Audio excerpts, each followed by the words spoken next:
Hello and welcome in. I am Miss Kinghorn and we are back here in Planet Zoo at last.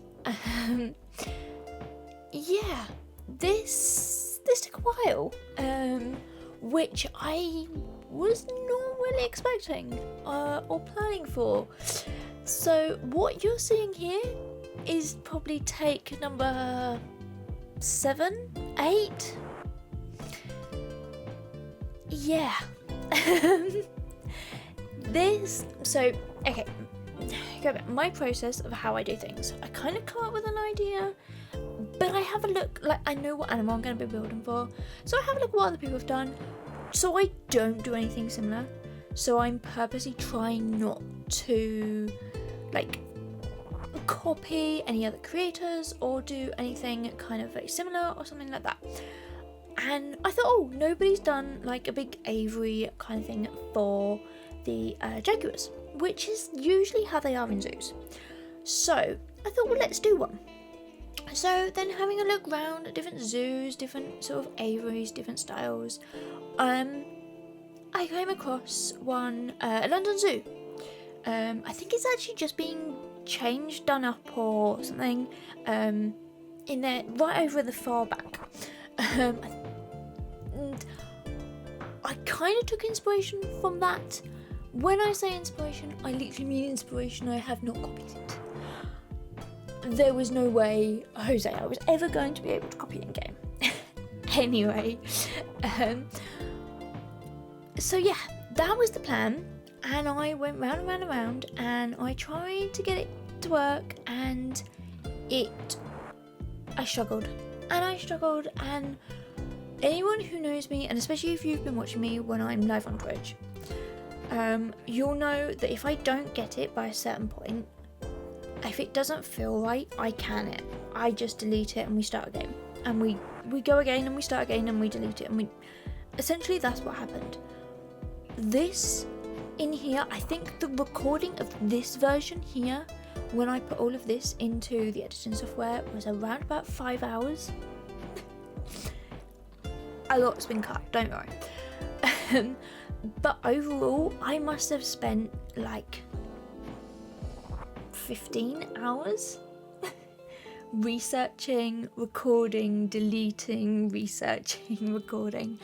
It was a thing, and I was getting frustrated and I was getting annoyed, and it was not working in time. Hence why last week you had a Sims 4 video when you should have had this video. This was just not ready. I was in no position to release anything, and that really was the question of, do I release something that I don't like, or do I just stop? And luckily enough, when I was creating the Sims 4 videos, the last 2 have worked. I recorded them basically back to back, and they worked really well together. So yeah, that's where we were. Right now here you can see I have created a humongous triangle and placed all the netting in that, and that is going to be the end pieces to this sort of Avery roof structure. This isn't quite big enough. And you'll sort of see how I end up having to create extra space for them and a little bit more land when we actually do sort of get in there and do the actual sort of habitat. But I only show you here one end and the front. I cut the rest out for you, and yes, I think that was probably the easiest and best way, because otherwise we will be here until next week with that one. So yes, this is for the Jaguar. Now we do have 2 adults in here. Normally they are very sort of solitary and they don't like to be in together, but I have seen a couple of zoos where they can kind of co-live and they do get on okay. So it was kind of an ahhing between having the 2 in here or just having 1. If I had just gone for the 1, there's plenty of space. Because I had the 2 and I kind of have a breeding pair, But I have breeding switched off in this game because otherwise we are overrun with babies and nobody really wants that. In here, you turn your back for 1 minute and you have like 100 animals in a habitat, and it's, yeah. And once I've kind of done with a habitat, I kind of forget about it. And I don't mean that in sort of, I don't care. It's just I'm always on to the next thing. I'm always sort of moving from one habitat to another to another. I very rarely sort of pull out in a way and have a look at an overview of kind of what's going on. Do I have any animals? There's probably some animals, habitats in here that have no animals in. They've probably just died of old age, but I don't know about it.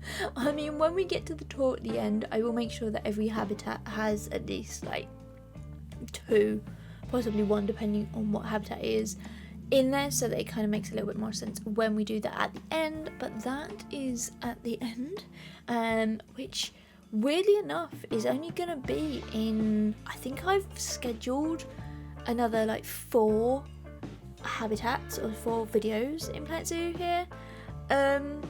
So yeah, we're coming to the end of the zoo, and yeah, it's gonna be a bit weird. I don't know what to replace it with, so if you have any ideas, suggestions, feedback, let me know. Whether it's another zoo, another game, something completely different, whether you just want to see me do Sims builds, whether I take a little break and just concentrate on one game, let me know what you think, if you have any ideas, any suggestions or anything like that. But yeah, that's what we're doing at the moment. So yeah, it was even at this point I kind of figured it wasn't big enough, so that's why I've kind of doubled, well, not quite doubled, but I've increased the size of the habitat by bringing out this sort of 2 pop outs. So there's a smaller one at the sort of front onto the path, and then there is a slightly bigger one that goes to the back here. That was done simply so that I had more space and it was a little bit more of an interesting shape, rather than it being kind of like a triangle cube sort of thing that's on its side in here, because it was looking a little bit boring, and I kind of wanted this to be a habitat where you're kind of drawn to it. And it's actually the Jaguar is the most sort of popular animal in the zoo at the moment, so I kind of thought, well, it's going to have lots of people coming up to it, it's going to be that big draw that brings people in, because we are quite a long way at the back of the zoo. In here you can just see to the left here is the main wharf.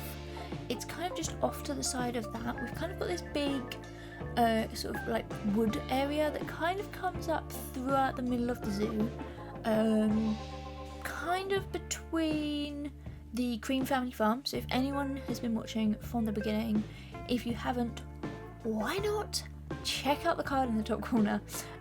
You can check out that entire playlist and you'll probably understand a little bit more of what I'm saying right now in there. But yeah, it's kind of that sort of whole wood kind of area, forest, kind of comes up through, and then it kind of comes around this habitat. So what I actually end up doing with this, and you'll sort of see at the end of the screenshots, I kind of bring in a lot of trees around this, so it kind of is encased kind of in trees, which makes it feel a little bit more natural and a little bit more grown in, rather than kind of just being there on its own. And we kind of make it look a little bit more like it's supposed to be here, rather than just a big sort of box, which it does at the moment. Now, I do have one slight issue, and you'll sort of see, I try to rectify it. You can see, shadow-wise, the kind of big sort of steel kind of columns that I've used on the ends of them, so where I kind of have like a change in kind of angle of the mesh, and then I put in little stripes up and over where they kind of, the 2 bits connect together. They all show up in the shadowing. The netting doesn't. I think it's just so low poly that it just doesn't show up on the shadowing, which is kind of a bit annoying because this habitat should have amazing lighting. It just doesn't, which is a bit of a shame, but that is kind of why I have added in a few extra bits and pieces so it does give you some shadowing, because I thought it was important to kind of make it look a little bit more realistic in here. And yeah, I tried my best to do that in here. But now we're going to be working on their hard shelter in here. So what I really wanted is for you as a guest to kind of be able to look in where they have like the indoor section. So a lot of zoos kind of have areas where the animals can kind of go and hide slightly if they want to, or they can go indoors maybe if it's raining or something like that and don't want to kind of be outside, then they can sort of come in and hide away for a little while. But I did want the guests to be able to see them in here, so I've kind of done a half and half kind of hard shelter for them. So part of it you can see, and then like the separation kind of pens at the back, that has been kind of hidden away a little bit more. Now this is usable, the animals can get in here and the keepers can't, but I am kind of aware when I'm building that they're not going to be able to. So we have got the footpath kind of going to the keeper gate that actually leads through the hard shelter. So in terms of kind of aesthetics and what it looks like, the keepers go into this building and then they can appear in the habitat. So it looks like that they can access the indoor area. They really can't, but that's just for aesthetics and what I kind of wanted this area to look like in here. But as you can see, we are now placing the flooring down here. I do end up getting rid of the tall grass in here. It's kind of one of those annoying things that it's the default, but it just looks a bit weird in here, so magically that's going to disappear in here and we end up going for some small one. I haven't really had a look at what kind of terraforming and grasses and stuff they really wanted, so I've just plunked some of that down for now, and I'll go back through and change all of that later on. So this is where the animals can actually get in. I have had to make it slightly bigger for here, so at this point there is no animals in the game. I do actually place them a little bit earlier than normal, so normally they're like done off camera and it's all hidden away, and then I do the screenshots and cinematic videos and stuff like that. For this one, because they wanted climbing and I didn't know if they were going to be able to use things and all that, I kind of brought them in a little bit early, which I don't know, it's not something I particularly wanted to do, but it just ended up making a little bit more sense in here. Now, I am cladding the outside of this building in plaster here, just to make it look a little bit more interesting rather than a big concrete box. I am doing it in blue. Don't get attached, it's changing. It's one of those things where I wanted it to be a little bit different, a little bit kind of a bolder kind of colour and a little bit more different. I actually and ahed, and if in doubt, call your parents, I think is what I used in here. I actually want my mum around and she took one look at it and went, just doesn't fit, it doesn't work, it needs to change. So yeah, it changed, and you'll sort of see that in a minute once I have covered it all in blue. We change the colour of this, and I do actually add some wood cladding as well, just to make it a little bit more in keeping with everything else. So most of the sort of buildings we have here are kind of covered in some form of wood cladding, and that's something that we do here as well. But yeah, here is me covering the entire building in blue, and then I also actually bring this on the inside because we do have slightly a bit of it clipping through. I figured this area here would also need to be clad, and it works perfectly fine in here. Yeah, it just gets changed out colour wise, but because I knew that the guests were going to be able to see this area, I kind of wanted to look very kind of samey to what you have on the outside in here. Now, I don't bother to do the sort of pens around the back here, so you can sort of see you've got this wall coming through. That's just so that the guests can't really see too much into there, and I actually should sort of close off that gap a little bit more in here. But this wall here does get changed over, and yeah, then I decided to do something a little bit funky with the roof here.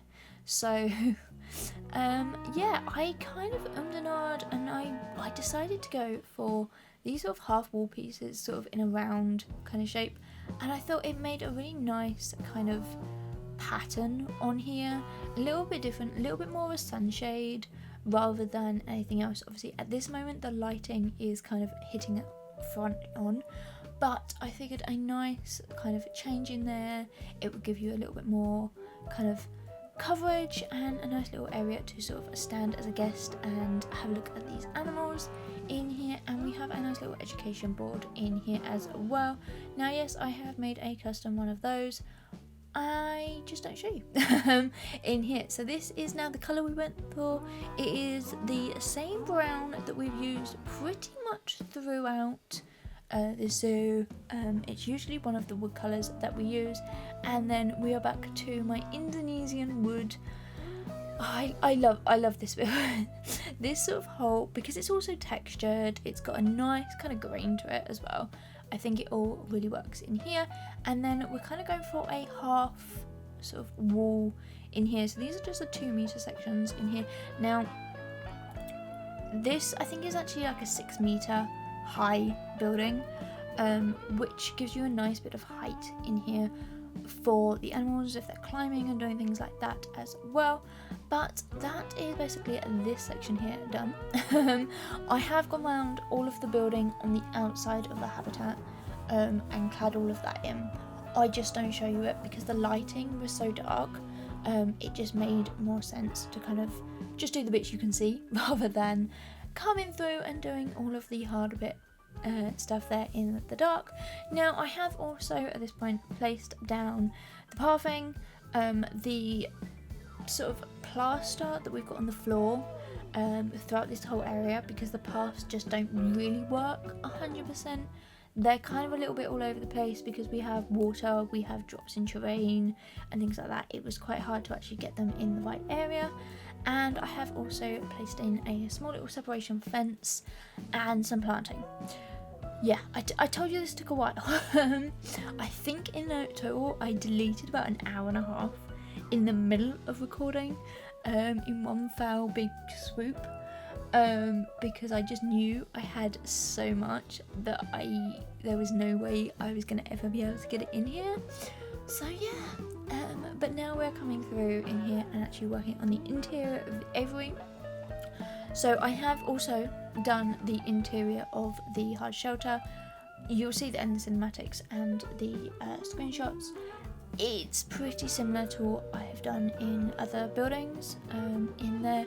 But yeah, so they have a requirement for water and sort of swimming in here. So I've created a nice little pool in here for them. Lots of kind of rocks, lots of plants.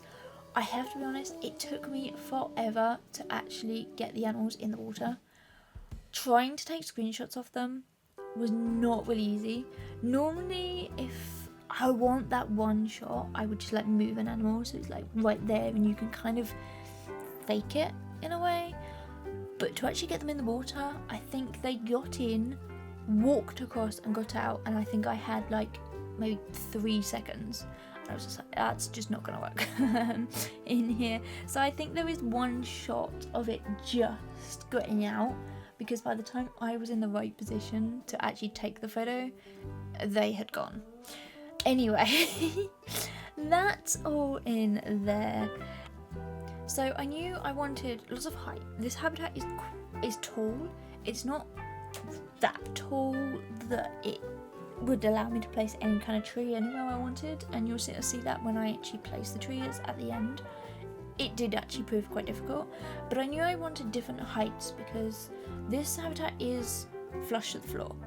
So the guests are looking straight at the animals, So I thought if I can get them raised up a little bit, it might make it a little bit more interesting. So we have kind of this little raised area behind the sort of water, where we have one of their feeders, we have some plants, we have enrichment, that kind of thing up here, just to make it look a little bit different, and kind of it just gives you something a little bit more interesting for them to sort of look at and be on in here. Now we do add a lot of climbing for this whole area in here. So I kind of looked at it and thought, we need more space. I don't have an animal in here at the moment, you'll sort of see that, but I was like, I'm not sure if the animals are going to be able to climb on this bamboo. I'm not sure if it's going to be high enough, if it's going to be interesting enough, if they can use it, how do they get up there, what do we do? And I thought, well, let's place some of them up on the roof up here, so they're kind of above their hard shelter, which I thought was a really nice area if they're going to sort of lounge around, kind of they can lay down, have sort of a snooze during the day, they can be up sunbathing, which anyone who has a cat knows that they love to do. That was kind of my theory on sort of thinking for this sort of area up here, which I kind of like. Having placed an animal in here, the first thing they did was climb up on the roof. So that just proves that they do actually work, but I still needed more, and we end up placing a few other bits and pieces and kind of lots of climbing, to the point where I think there might be a little bit of too much climbing, but it feels very needless climbing. It's like you have two posts that are in the floor and then you have like a connecting piece. It would be easier for the animals to just walk on the ground. But for some weird reason, the game mechanic says, right, climbing. Okay, we will climb up 6 meters. We'll walk across a beam for 6 meters. And then we're going to get down. It just doesn't... They wouldn't do that because it's just more time consuming. So, yeah. There was a few things like that, especially when I was taking the sort of screenshots, that I was just kind of looking at the animals and going, what are you doing? Why are you doing that? It doesn't make any sense in there. So the climbing just doesn't feel right to me, but it's for you. So they seem to prefer climbing than being on the ground. But anyway, now we are placing lots of sort of planting, as we've skipped ahead up here, and yeah, lots of kind of trees, and you can sort of see I've had to move them and lower them into the ground, and I wanted this to be a really nice lush kind of green tropical sort of forest area for them. There is too many plants in here and they're not entirely happy about it. So you can sort of see here where all of the planting, all the climbing, the water and the land is so just okay for them in here, but trying to get in some enrichment and things like that, and plants that don't take up a lot of space. That really proved to be the challenge of trying to place things in here which the animals could walk over, that wouldn't hit the terrain barriers, and yeah, it became a thing. I have to be honest. But I hope you enjoyed this video and you like this habitat. If you do, give this video a thumbs up, and you can also drop me a comment. What is your favourite part of it? What do you want to see in the future? And yeah, you can always subscribe to my channel here or on pretty much all social medias. The link to all of the others are down in the description. But until next time, I think I will see you all then. Alright, bye everyone!